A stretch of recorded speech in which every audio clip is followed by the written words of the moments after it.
Oh, that Orwell. Oh, hi. And welcome to the Oddity Archive, the show that gets neatly wrapped in cellophane and then gets buried in a shallow grave in the backyard. Anyway, today we're making our second field trip to England. In fact, we're already there. Can't you tell? Certainly dreary enough.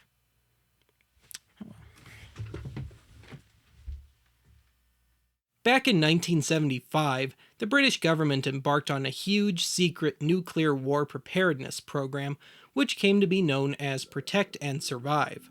This included a wartime radio broadcasting service known as the WTBS. But not that WTBS. In the event of presumably imminent nuclear attack, British Parliament would rush approve a bill giving the government total authority over everything in the country. After passing the bill, the government would have 48 hours to transition over to the Wartime Broadcasting Service, or the WTBS, reducing everything to one radio station, namely BBC4, and ultimately cutting off TV entirely. Upon nuclear attack, if radio was able to resume broadcast, you would have heard a rather dire-sounding pre-recorded message, courtesy of then BBC4 continuity announcer Peter Donaldson. This is the Wartime Broadcasting Service. This country has been attacked with nuclear weapons. Communications have been severely disrupted, and the number of casualties and the extent of the damage are not yet known. We shall bring you further information as soon as possible. The script and recording you just heard was deemed classified by the British government until 2008. During this time, a pamphlet was written that was to be distributed in the case of, again, imminent attack. It contains such pearls as how to build a makeshift fallout shelter using your drawers. Furniture, that is, and bags of dirt, with your kitchen table acting as a roof. In early 1980, after the London Times ran a series of articles exposing Protect and Survive, public demand for the unreleased pamphlet surged.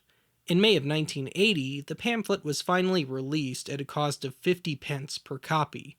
According to Wikipedia, not my favorite source, about 2,000 copies of the pamphlet were issued.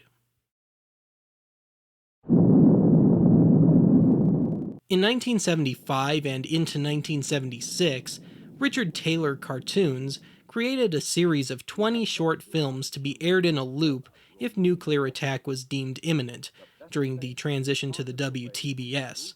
The concept of these shorts was to instruct the public about how to discern between air raid siren sounds, how to prepare a makeshift fallout shelter, what to do after an attack, and so on and so forth. And as we all know, the people that brought you the Charlie Says series of PSAs would be most qualified to make a bunch of films about the effects of nuclear war.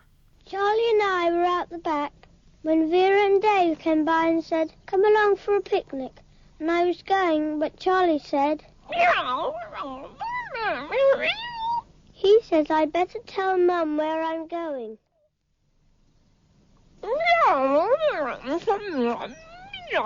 Charlie says, always tell your mummy before you go off somewhere so she knows who you are with.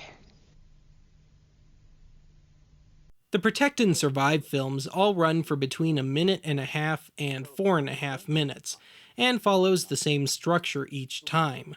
First, a shot of a cartoon mushroom cloud. Second, cut to a generic title card. Third, have announcer Patrick Allen flatly state some usually simple information over shots of the Davy and Goliath looking set pieces. Again, usually simple information, if at times less than practical information.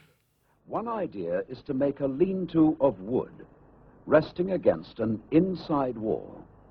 Strong boards or doors taken from their hinges are quite good. Then cover the wood with bags or boxes filled with some heavy material, like sand, earth, books, or rolled up clothes.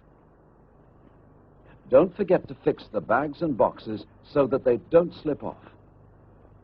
Across the two open ends of your refuge, you should make thick walls of bags and boxes of earth or sand, or heavy furniture packed tightly with heavy material. Don't forget to leave an easy way into and out of your refuge.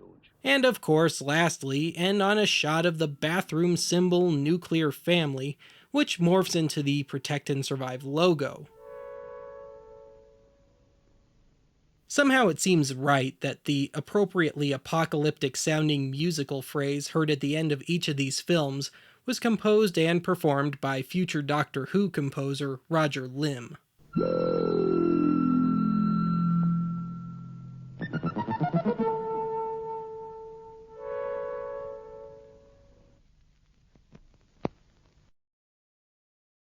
Around 1980, the BBC news talk show Panorama aired some of the footage from these Protect and Survive shorts. Combined with the release of the Protect and Survive pamphlet, a lot of folks got a bit upset, spawning a number of songs and parodies as well as a leftist manifesto, and a rather infamous TV movie, all protesting anything and everything nuclear.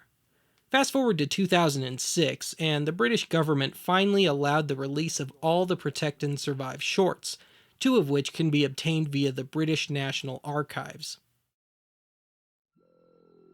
The advice given in the Protect and Survive works are based on testing from the 1960s done by the British Home Office Scientific Advisory Branch. As we all know, science isn't really my strong suit.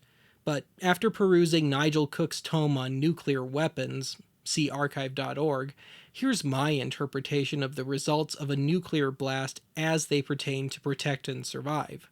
The Protect and Survive fallout statistics were based on cobalt-60 levels of radiation in a controlled situation, averaging about 1.25 mega-electron volts of gamma-ray energy, almost twice as much radiation as what officials believed would be given off in the event of an actual attack, again as opposed to controlled testing. So, in a nutshell, it looks like the writers of Protect and Survive were actually trying to overstate protective measures to ensure as much safety as possible. Conspiracy theorists, I would now like to offer you 15 seconds of rant time starting now. Oh, sure, you'd believe that, you little government mama's boy. Yeah, when a bomb really goes off, it's only half as much radiation. Yeah, sure. Tell that to all the burnt babies out there. Time.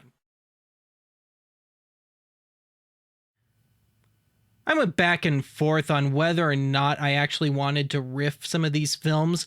I mean, nuclear war is no laughing matter. But these films are ripe, shall we say.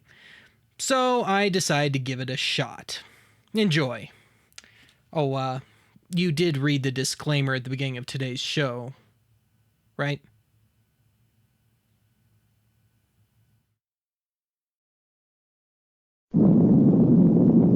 Ah, Old Faithful. Hey, that family just blew a hole clean through that mushroom cloud. May come quite unexpectedly.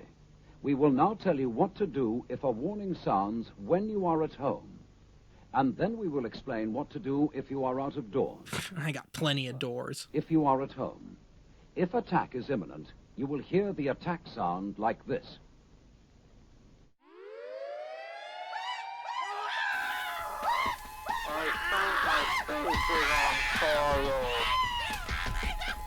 I think my face is on fire. I think my face is on fire. Save yourself! Save yourself! Oh my God! So take cover at once. Send your young children to the fallout room, then go quickly and turn off the gas and the electricity at the mains. In your home, not at the power plant. Close down stoves. Here's a picture of one in case you've forgotten what they look like. Damp down fires. Insult them quite brutally if you can, Shut windows. if it's not too much bother, And draw curtains. preferably on parchment paper. Then go to your fallout room and stay there. If the fallout warning sounds are heard, they will be like these. Who is it? If our stomping machine is not working, our intern Nigel will either bang on an old soup tin or imitate a 1930s motor car horn. You should now move yourself and your family to the safest area in your fallout room. That is, you should get inside your inner refuge and stay there. Weeping and coughing. 2 days, the danger from fallout will get less, but don't take any risks by contact with it. The longer you stay in your refuge, the better it will be for you. Notice this broken condom. Listen to your radio. Stay where you are and keep listening to your radio. For all the great hits. Now, this is what you should do if you are out of doors when the warning sounds. Run! Take cover at once when you hear the attack sound. The siren's kind of broken right now. Might be a good idea to take cover, but no reason to panic, really. Just be orderly in getting to your homes and shelters.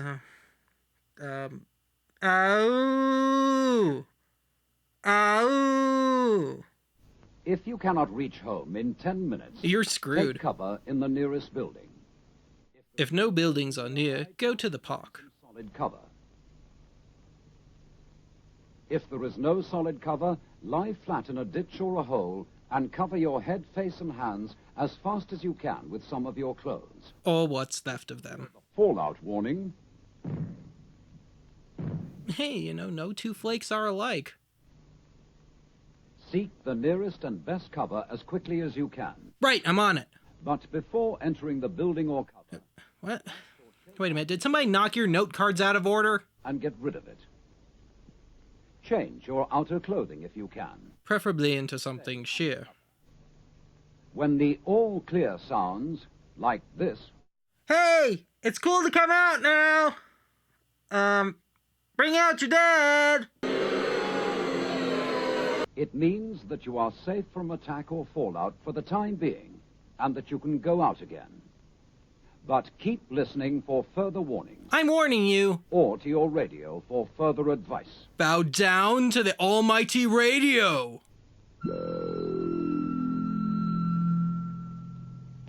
Ah! Ugh. It's even worse than the air raid siren. Ah!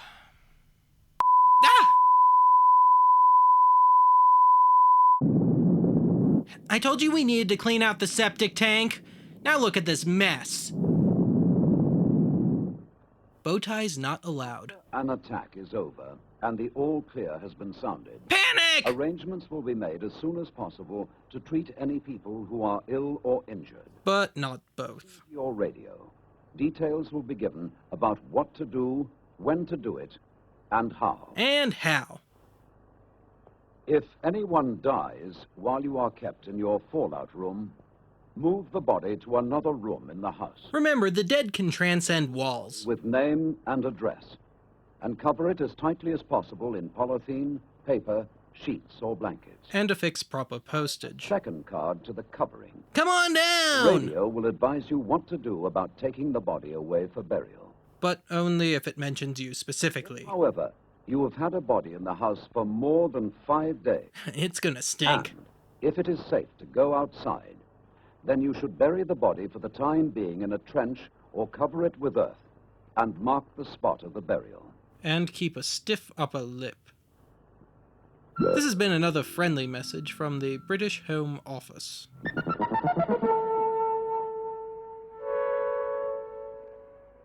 We will now be signing off.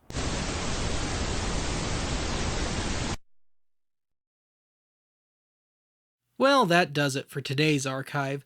Join us next time when we're back in the States and we interview the now 84-year-old Bert the Turtle about his famous duck and cover film and how it changed the world and what he's been up to since then. What the hell's going on out there? Excuse me.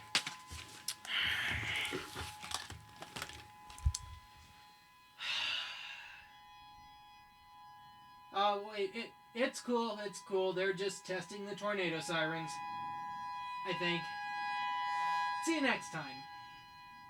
I hope.